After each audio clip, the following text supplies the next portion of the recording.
This show is sponsored by the National Association for Primary Education. Hello, my name is Mark Taylor and welcome to the Education on Fire podcast.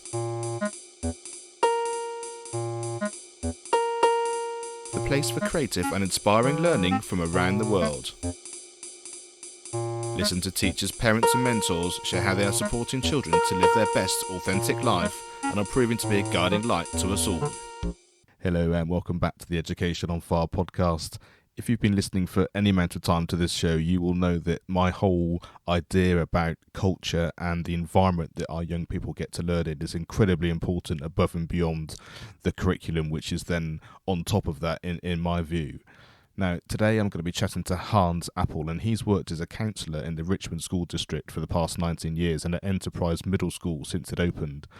And he's passionate about school culture, servant leadership and kindness, to the point where he's also the author of a book called Award-Winning Culture. And we have a fascinating conversation about how the culture within the schools that he's worked at have really grown and how they've been very intentional about creating an environment for every child to thrive and exactly how they've put that together. So it's a really fascinating conversation, which I think is going to have so much value for so many of you.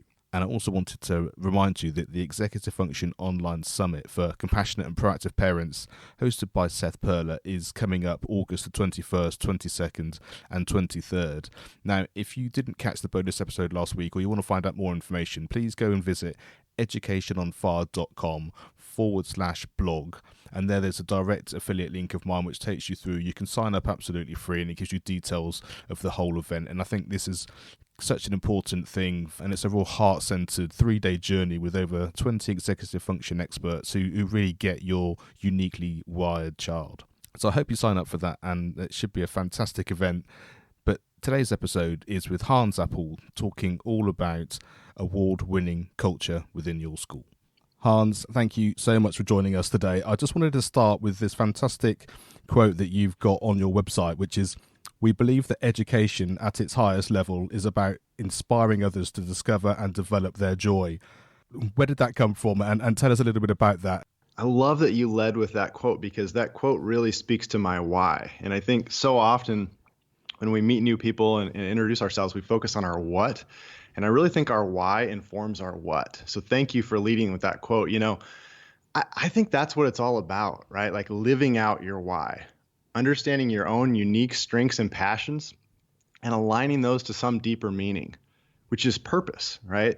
I think when we take the time to intentionally craft an award-winning culture, we provide our students with the opportunity to pursue joy. Now, the reality is there's so many barriers to joy, and I understand those on a deeply personal level. I actually grew up, I was your classic, what we'd call an ACEs child.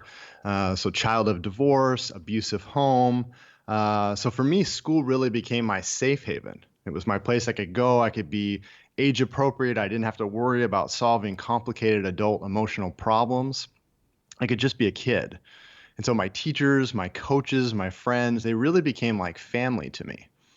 And the interesting thing, you and I were talking a little bit earlier about my wife, who's in education as well.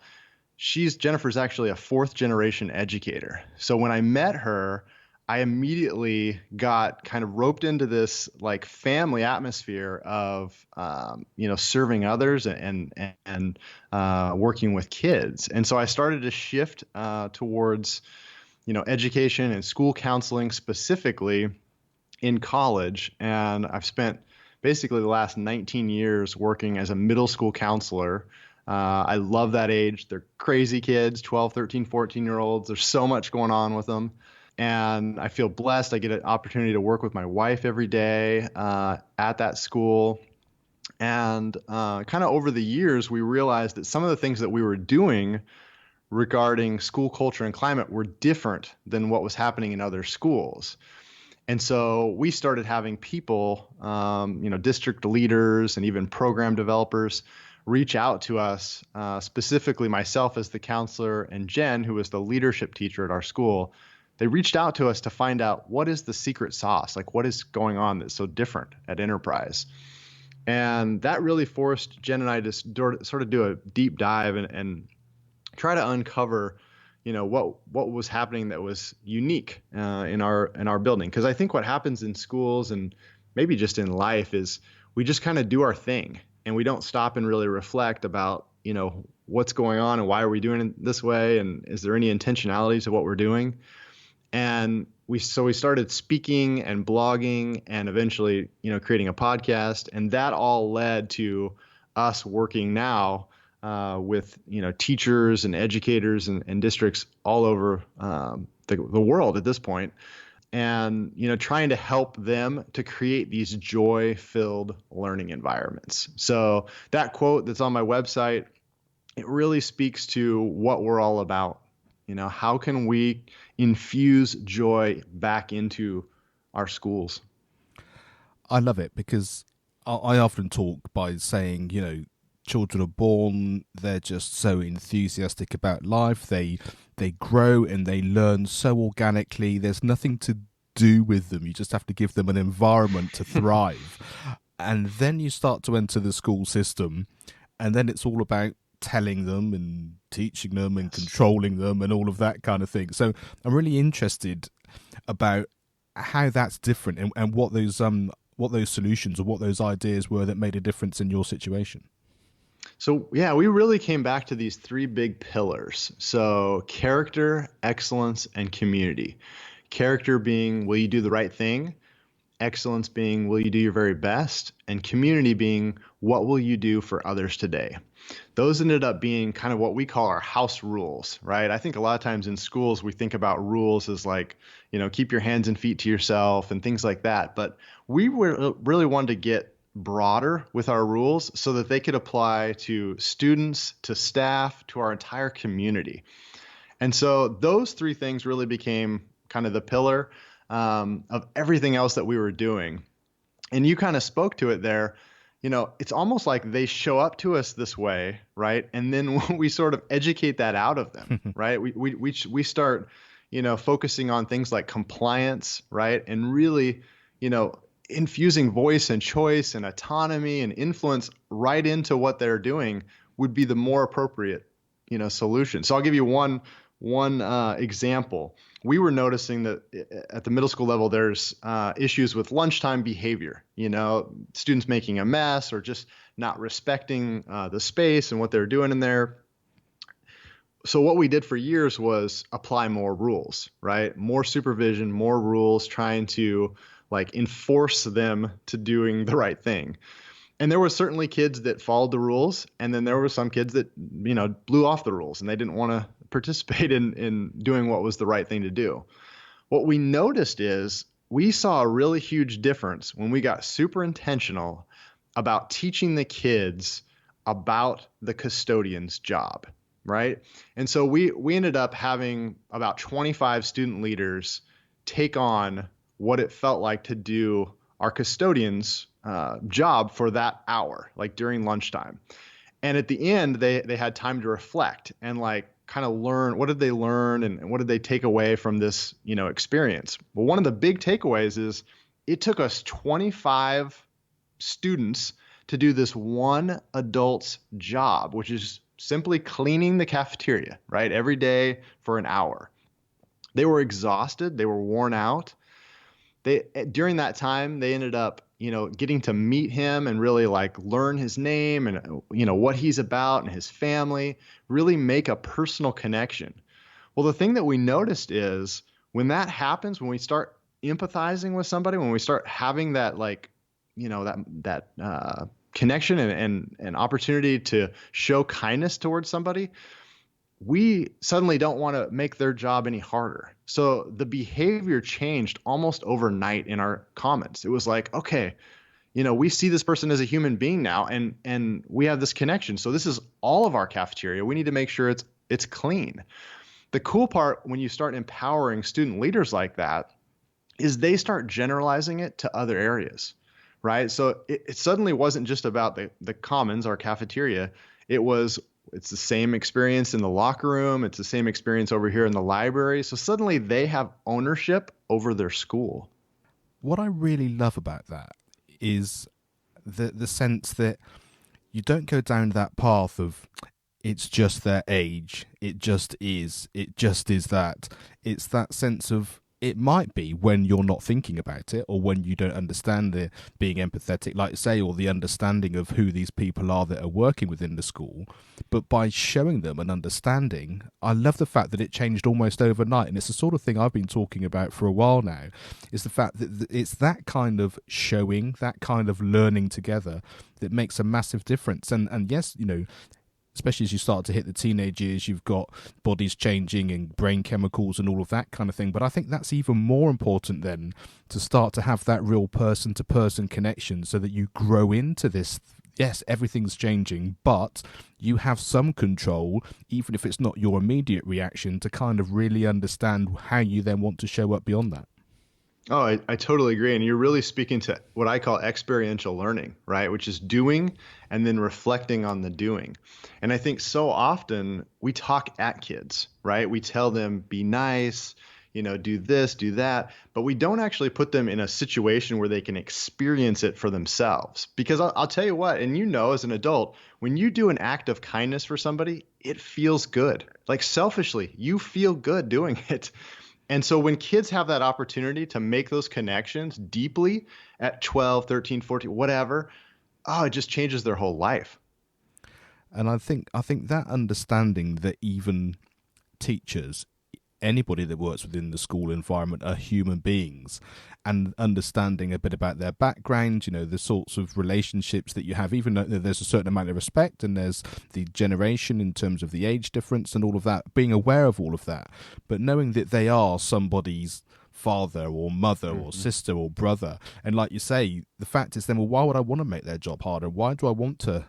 Well, for a start, I'm even considering that I want to do something different to help them, let alone not even thinking about it to begin with, which I think is kind of often the case, isn't it? It's not that people they want to make a mess or they don't care. It's the fact they haven't even thought about it.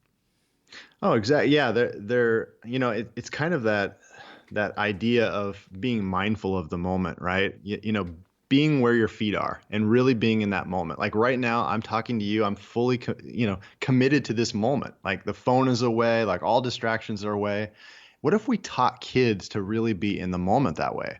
I'll just take it a step further with the example from our custodian in the lunchroom.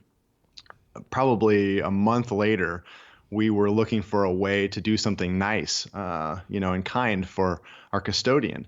Well, what the students realized is he's actually gluten-free, so he doesn't eat, certain things. But they wanted to create something for him that was like a special treat. So they ended up putting the intentionality of we're not just going to throw out something, that we think he's going to like because most people like this food item. We're going to actually tailor this specific to his dietary needs. Well, you can imagine the reaction that he feels now that a group of students are willing to go to such lengths to make sure that I'm getting this act of kindness. I think sometimes, we get stuck on things like random acts of kindness, which are good, but I think we can be even more intentional with what we're doing there. And so I know it meant the world to him when they did that, just that little bit, of, okay, we're gonna make sure that we get something there that he really loves to eat and that he can eat based on his dietary needs. And you obviously sort of, when people were starting to ask you about it and you sort of did that sort of deep dive to work out what these differences were, but do you know where the culture started from? Was it very organic? Was it a group of people that really came together with the same sort of values? What's the background of that? It's a great question. The culture maybe 10 years ago at our school was awful, Mark. It was, we had, I'll never forget one spring. We had a number of like fights and altercations and just behavior issues and things like that. And it was really punctuated by this one spring day that was in a science classroom. We had a boy and a girl that got into an altercation. They were fighting over like a group project, how to do it. And the boy lunged at the girl and really just started to try to like choke her, right? And it was a dangerous situation. The teacher and a couple other students had to pull the student off. All of the office staff, the principals, administration, counselors were called in to kind of deal with the aftermath. And as you can imagine, it was brutal. The boy was expelled. the teacher, the other student, all the rest of the class were traumatized. Finding words to comfort people in that situation was like completely overwhelming, to be honest with you. So I spent the rest of that spring, it was probably another month and a half of school, in meetings, like just uncomfortable meetings where, it was, how are you going to keep my son or daughter safe at your school? Like really just like uncomfortable setting, difficult questions. There was a lot of like personal shame and guilt that I had that I didn't like work with this young man in a more proactive way. But there was a couple of interesting takeaways. Number one, this wasn't a situation where the boy and the girl weren't friends. Like they didn't hate each other for years and finally snapped. Like by all accounts, they were even best friends. So that was a weird deal. Like the other thing is, this was not a brand new teacher. Like this teacher had good classroom management skills. She was very relationship focused. So it wasn't like, she wasn't doing her job. She absolutely was doing everything she should be doing. But what I realized is it's really character development and social emotional learning. That's a school-wide, community-wide thing. Like that can't be just a one-person job.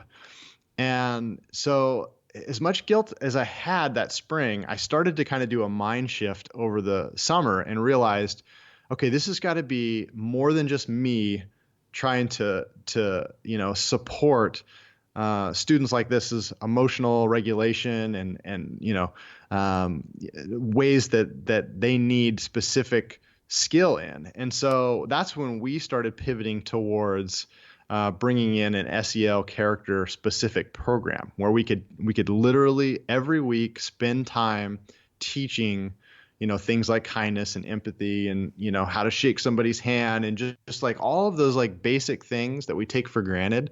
Like we did a deep dive into intentionally teaching that. So we kind of moved away from, the reactive. We were a reactive school before that to becoming a proactive. I love the fact that it kind of, the intentionality that you described there because of the situation then just spirals into the proactivity of the entire school, not just because you sort of set that emotion, but it just sort of generates that whole environment, doesn't it? And how long do you think from sort of starting that program and that idea before you kind of felt like it was completely embedded across the school? That's a good question. I think there's there's probably two shifts that happened. There was that shift that I described where we went from the proactive or the reactive to the proactive. But then it was another couple of years before we really figured out this has got to be more than just a lesson on a Friday in a particular classroom.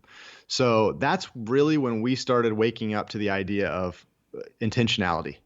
So how does character development, how does social emotional well-being and learning, how does that get spread across everything we do? So I mean, now it's not just a lesson that we do in a particular class. It's part of our morning announcements. It's part of our events that we do. It's part of our hiring process when we bring in new staff. It's part of, assemblies that we put on. Like everything that happens now is so intentional back to these big ideas, right? And so we're always operating under that brand of we want kindness to be normal at Enterprise Middle School. And so if we kind of operate in that lens, then everything else that we do is sort of filtered through that. And was it kind of the most sort of senior people in the school that enabled that to happen? Because like you say, I'm really interested because sometimes you see this in pockets of areas in school, like you say, or the odd class or the odd idea. But in order for it to really be embraced by everyone, I assume it needs to be, the principals, the headmasters, that whole senior leadership team to be completely on board for it then to filter through that everyone feels like, yes, this is now what we're all doing collectively. Yeah, so in my book, Award-Winning Culture, I actually write a whole chapter on exactly what you're talking about. How do you implement something like this in its most, impactful way? And it really starts with time. My advice to schools and school leaders now is to take one whole year and just get the common language, the training, the creating the team that you spoke of, putting all that together, because the reality is it can't just be one person, but one person's passion can really begin to fuel big work in your school. So, we've done a lot of things. We've obviously wrapped, parents and community in. We've really intentionally kind of partnered, I would say, with our student leaders at our school to give them the opportunity to have some ownership of the school culture. I think a lot of times we think in terms of school culture just being this like abstract thing, and it's up to the principal or the, superintendent or headmaster or whoever that's sort of in charge, that's sort of the leader. But the reality is we all are leaders. Leadership is just influence. And as soon as you realize that, whether you're a teacher or a student or a parent or a counselor or whatever, as soon as you realize you're a leader, you know that you can start to influence school culture. And so the book that I wrote, it really is for all educators. I think a lot of the school culture literature out there really speaks only to someone with the perceived title of leader within education. And I really wanted a book that spoke to everybody, because I think movements like this, in some ways, they are grassroots, right? They are a bunch of people that are passionate about an idea, moving it forward.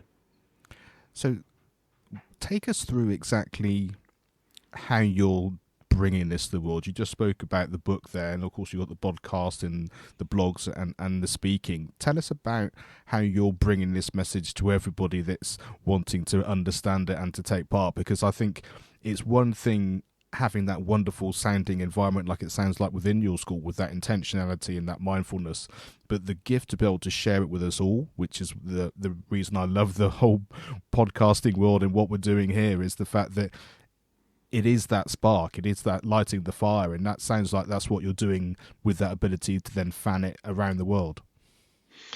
Yeah, I mean, I think at this point, realizing that not every school is happy and satisfied with what's happening with their school culture when they really stop and reflect on it. I think, because I know that because so many people have reached out to us and said, hey, how can I improve this aspect of my culture? Or how can, what advice do you have for this? And so having enough of those questions, that sort of becoming a barrage for a few years, I knew, okay, we need to take what we're doing, create a framework around that so that people can understand it and then they can implement it. So, yeah, I mean, obviously wrote the book that just came out a few weeks ago, which is amazing. My wife has another book that's coming out later this year. That's the follow-up. It's kind of the sequel, and it's, taking this framework and then moving that directly into the classroom. So what can teachers specifically do on a daily basis to impact school culture and climate? And then, we're doing all sorts of speaking and coaching and, going in and actually working with schools and districts to not only evaluate how they're doing with school culture, but then give them like personalized, feedback and ideas on how to amplify what they're already doing. So I think that's been super helpful for, school leaders and whatnot to be able to, get a fresh set of eyes, because sometimes we're in it so deep that we can't even see what else, it could look like. Right. And so I think getting that fresh perspective that comes in and, really does a deep dive in everything from how your school feels to how people are greeted when they walk in to what it feels like in a classroom, all those little intricacies really matter and play into the overall brand, of a particular school. And do you find sometimes there's kind of like a middle ground? Because I can understand, like, say, a school that's really struggling, or an incident that happens there where people just suddenly turn around and go, do you know what, we really need to do something different here. And there are some schools who just seem to have it down to a fine art, and all of that kind of stuff is implemented and inherent in their environment from however many years back, depending on how that came about. But, I mean, certainly maybe it's here in the UK, there are lots of schools who are doing okay, lots of schools that would be deemed to doing well. I mean, we have sort of accountability with Ofsted here in the UK in terms of them having to sort of be able to do certain amounts of things related to certain parts of the curriculum. And sometimes I think it's difficult for them to do anything too different because they don't want to break what they have, which is okay, but maybe not what they really want. And is that something you've experienced as well? Yeah, I agree that there's a lot of schools that are like sitting at this like average, right? This level of okay. And my guess is, they're sort of in survival mode. It's like we're trying to maintain what we have and we can't imagine anything else. I always tell people that like social emotional learning and character development a lot of times get pushed to the side because we feel like that's another thing on our plate, right? We feel like I don't have time for that. I've got to focus on math or I've got to do my science here. The reality is social emotional learning and character development, those are the plate. Like those are the thing that everything else rests on. And as soon as people can come around to that mind shift of, okay, if I put the work in on this, what we're going to be able to do with math and science and history and everything else is going to be exponentially greater. I'll give you a little idea here. We know that the research says that if students, only focus on academics, when they leave high school, they're only receiving 30 to 50% of what they need to be successful. So if we only focus on the academic content, then we're only hitting 30 to 50% of what those kids need. Like that, if that doesn't just scare you, that is remarkable. And we know that they need these soft skills. That's what companies are telling us. That's what colleges are telling us. They need to be prepared to really do much more than just the academics, because what the companies and colleges are, reinforcing is that they can teach those skills. They can teach those, but the soft skills, those are things that they have to learn at an early age, right?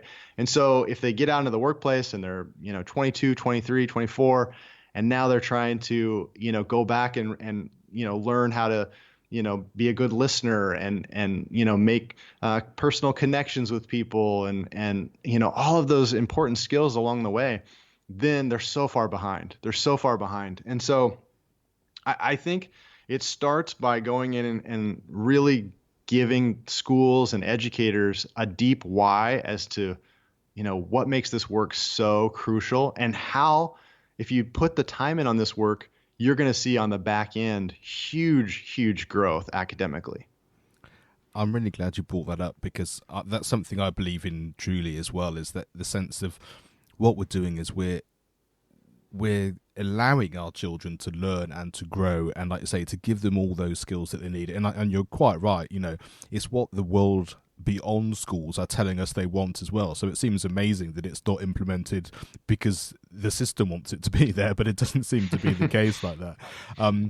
But that ability to have all those things in there, and then I always think that, however you break down the academic structure or the curriculum, is that a lot of it is essential to who people are and their talents and their understanding, but they're often tools that kind of grow out of the sorts of things that we're talking about in terms of gratitude and kindness and mindfulness and all of that. And you can put tags on all of those things, but they're about the essence of everybody, like you say, the pupils in the school, but also the staff and the environment. And also, I kind of think that what's going to happen is that the more we realize that's the environment we want to be working in and we want to be studying in and we want to be living in, that's got to breathe the culture beyond our education world into our families and also into our workplaces. And that has to be a positive thing for society generally. Gosh, I love what you just said. I wish I could just put that on a bumper sticker and like advertise that. I always say, content is really just a vehicle to teach kids what matters most, which is character, excellence, and community. And what you just spoke to as far as, the deep societal and communal aspects of doing this work in schools, that just speaks to my heart. I so agree with what you just shared. So let's talk a little bit about your own school experience. What did you find particularly valuable, and were there any teachers that you remember? You sort of gave us a bit of a history in terms of your personal background. So I guess that experience in terms of the family feel of being a student in a school was obviously a big factor. Yeah, I think I really the answer is yes. There was definitely teachers that stand out. good and bad. And I think that's for everybody. But I pay attention and remember much more the ones that I remember fondly. I've really like intentionally focused, I think, on those as I've gotten older. And the ones that I really will always remember in a fond way, a lot of it has to do with that personal connection. Those teachers that believed in me, right? That saw hope in me, that especially when I wasn't even able to see it yet. I think sometimes the best thing an educator can do is impart that belief that, hey, I see you. I see you, even though you're 8 years old or 14 years old or whatever, I see something great in you. And so I remember certain teachers that, would pull me aside and say, hey, I think you should try this, or I think you should do this because I think you'd be really good at it. And that could be anything from playing a musical instrument, trying a sport, to a club or whatever else. Those teachers that really brought about the ability for me to take a risk, in the classroom or even out of the classroom in some positive way. I think those teachers I really hang on to, and just have a lot of great gratitude for, Yeah, absolutely. And I love the sense that, like, you talked about them seeing you, and I think that's really important because that's the essence of who you are at any part of your life. And so, like say when you're 8, all you're seeing is your maybe older siblings or people in the next school, or then people going to college and people going to work. There's always more to do in order to be better and bigger and all of that, because we're just growing up. And I think when you're very young children, you kind of live in the moment, and then it starts to change a little bit unless you have this culture of understanding. And I think when you realize that the essence of you is with you all the time, that then gives you hopefully a little bit of belief that at any time you have what you need, that people are seeing you now and they're going to guide you and support you. And then the world really is your oyster, I think. Oh, I love that. And I think that's where real self-confidence, right, and self-esteem are built. Like in those moments where, somebody else sees something in you and then you can start to really see it in yourself. And I think that's what certainly happened to me. I look back and I mean, there was enough hurdles there that I shouldn't have found success. But the amazing thing is it only takes, 1 or 2 people to really along the journey, like buy into you and fully believe in you and like push you outside of your comfort zone in really special ways. And I think that it just lights me up to think that maybe there's students that I can do that for, right? Yeah, absolutely. And I think what really inspires me about this conversation as a whole is the fact that we don't know who that person or collective group of people are that are going to support any given student. Hopefully you have a fantastic home life and you've got parents that can help and guide and support. But we know that's not the case for everybody. It might be that you're in a fantastic school talking about the environment and the nurturing that we've been talking about, but maybe you're not. Maybe you've got a club or an environment outside of school that just gives you something that you haven't got anywhere else. And I think understanding that all of these things together can give you what you need as long as you understand the essence of what it's all about, which I think is what we've been talking about for this whole time. And I think that's what really gets me excited about sort of trying to produce these conversations, or your book or listening to a podcast, in terms of you can find it these days. It's all out there, and it's just a question of just focusing the mind and getting the chance to understand what that is and where you can get more of it. Boy, that's so true. And you're really speaking to, serving the whole child, right? Seeing them beyond just what you see even within your classroom or your school setting. I mean, they are a complete human being. And I totally agree. I love the idea that the content is out there. And I do feel like sometimes educators need to be reminded that, it's okay to go seek out and make connections with work outside of your space. I write a chapter in my book called Educational Cross-Training, which is the idea of, I'm a counselor, but some of the best learning that I've ever done has been intentionally not as a counselor, like learning about leadership, learning about, classroom instruction, learning about business ideas and pulling those into the work that I do. I mean, whatever it is. But I think, this idea of training, or professional development outside of your little niche is so huge to growth. And you're right. There's podcasts, there's books, there's, Twitter chats. There's so many different avenues now to learn and to grow. We just don't have any excuses anymore, do we? No, absolutely. And it's certainly where I'm very passionate about here on Education on Fire. We're starting to bring all these things into focus about the sorts of things that we can create to give children the opportunity to at least have a secure and friendly place where they can start to experience these things. And it might come in the form of this podcast, but it might come in the form of a book, it might come in the form of a YouTube video, whatever it happens to be. But you kind of get the essence of, right, yes, we're in this place where all these people that we're able to talk about, and they're all in my field, because I'm having a conversation with you, and the work that you're doing is speaking to somebody else, and like I said, it's about that culture and that part of community which is now worldwide. Well, and I would be curious, as a creator, right? You're creating a podcast platform. I'd be curious to know, because I'm finding this to be the case, and when I talk to other creators, they're finding this to be the case. I find that creating content, whether it's a book or podcast or blog or whatever it is that you do out there, that actually makes you a better educator. Because now you have some idea of what it's like to be a student who's trying to create within your setting. You know what I mean? So I'd be curious, Mark, from your perspective, have you seen that? Like, the idea of, okay, I'm going to put this podcast together. I'm going to get a professional development piece out of this where I'm learning from different people around the world. But then also just the actual creation of something now gives you some understanding and lens to go back. And when you work with students and you're in that kind of setting, does that impact, you know what I mean, the work that you're doing? Yeah, absolutely. I mean, I think there are two or three things that I always remember from coming about. Certainly, let's take the podcast specifically.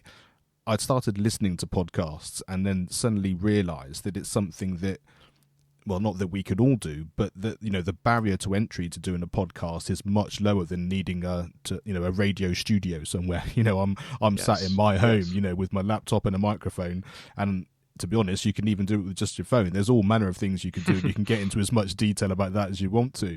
But the fact is that I was just wanting to share creative and inspiring things that I was seeing in schools, even though it wasn't necessarily the topic of conversation that was going on. I wanted to just change that dialogue, and I wanted people to hear, if in their school they weren't having a great experience, they could hear a conversation like we're having now and go, yes, that's the reason I was doing it, and that's what I wanted to do. Yes. And we could share that message. So that was sort of my reason for starting.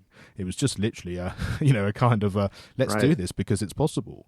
But from a learning point of view, I didn't learn to podcast at school. I'm a long way out of that environment. I didn't then go to podcast school. I then didn't know what to do, except that someone had built a course, and they said, here are some of the basics that you need to do that. And I studied that. I took the course. It was an email link to begin with, and then it went to something else.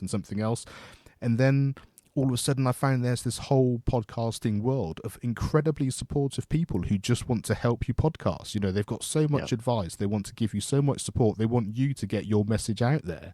And I just suddenly found, like, you can get a mentor to do it if you want to. You basically have a very supportive community that you then can involve yourself in, whether it's a Facebook group, whether it's a membership, whatever it happens to be. And the skills that I learned, let's go back to the sort of the school scenario, can I write things which make sense, in terms of show notes, can I speak without saying and every 3 seconds? and I guess we're all getting better at that the more we get the chance to do it.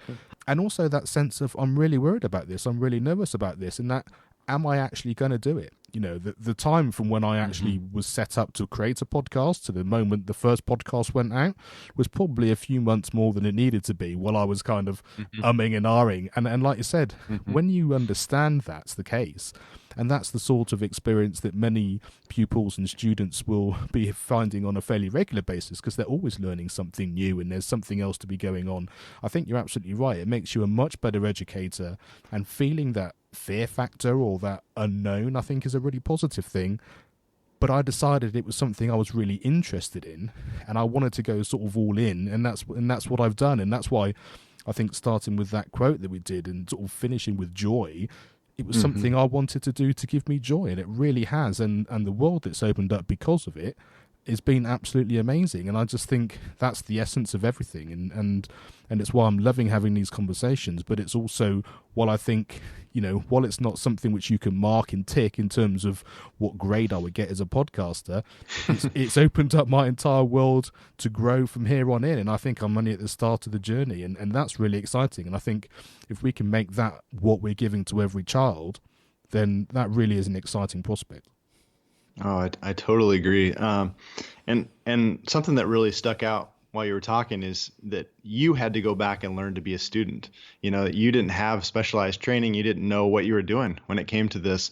And that's kind of what students are dealing with a lot, right? And so that gives you such a good lens to then go back and work with your kids and go, okay, here's how, and I'm sure you have done this. Here's how I learned to do this thing that I was afraid of, but I wanted to do, right? And this was my process. And I just think that's such a cool thing to model for students. It really is. And I think also the sense of there is no good and bad. There's no right and wrong. It's that kind of what is perceived failure. Is it not getting anyone to listen? Is it not being able to put anything together or get anything out? and understanding all of those mind things, but then getting across that and then being able to really take that forward. Mark, have you read a book called Infinite Game by Simon Sinek? I haven't read it, but I am aware of it.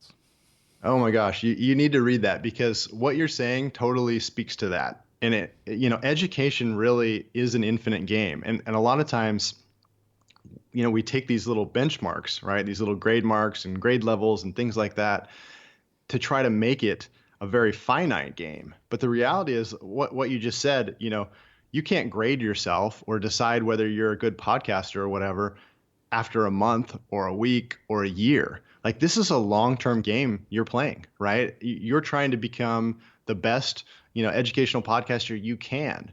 And so it really is just about this like incremental improvement as you go.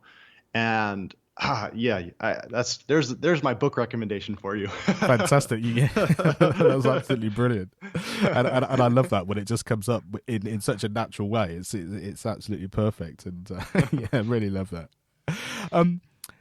What would you say was the best piece of advice you've ever been given? And can you remember who gave it to you?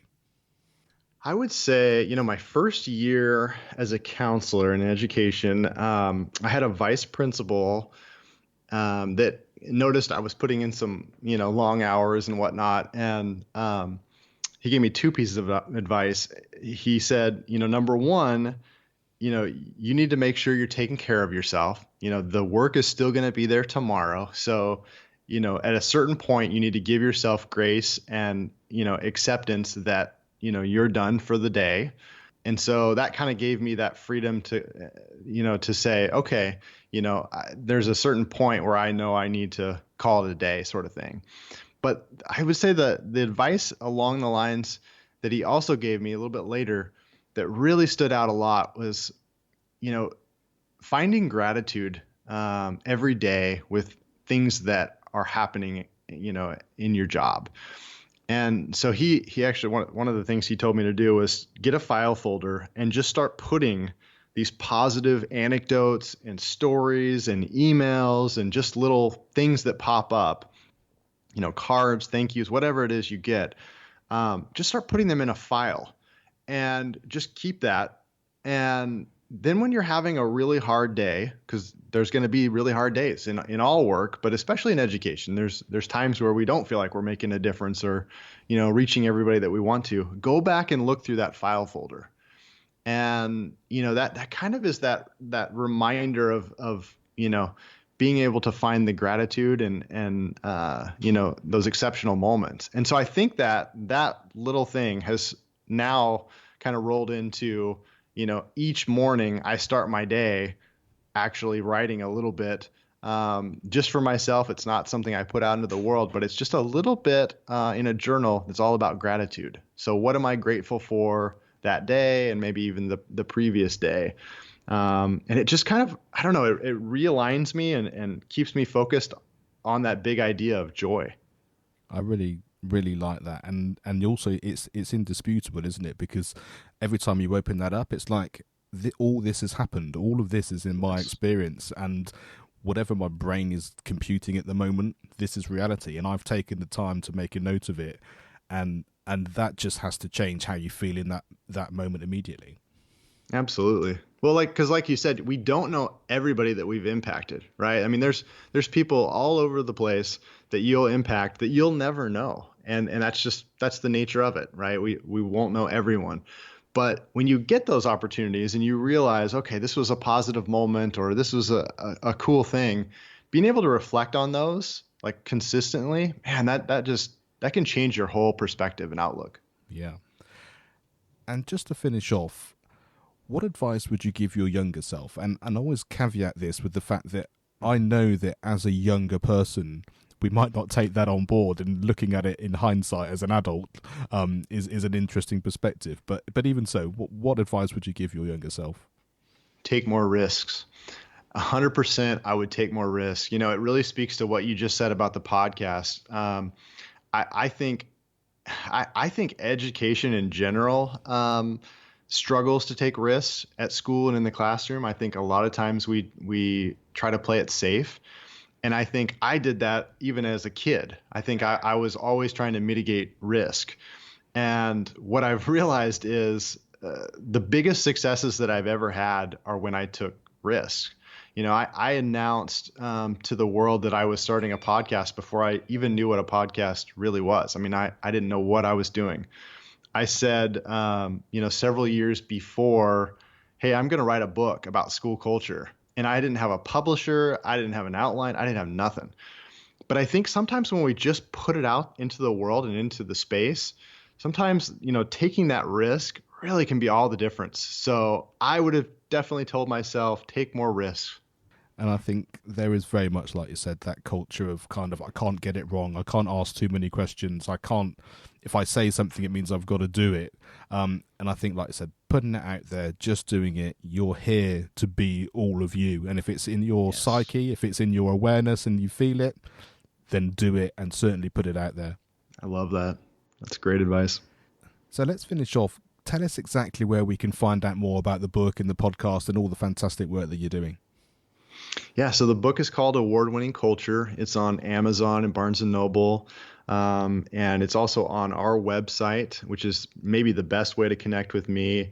Our website is awardwinningculture.com, and so all the information about speaking and coaching and stuff are on there. We've got a blog and podcast on there as well, and then I'm very active on Twitter and Instagram, and my handle is Hans Appel, and you spell Apple weird. It's Appel. But I'm super active on there. I love connecting with educators and people that really want to elevate their, sphere of influence.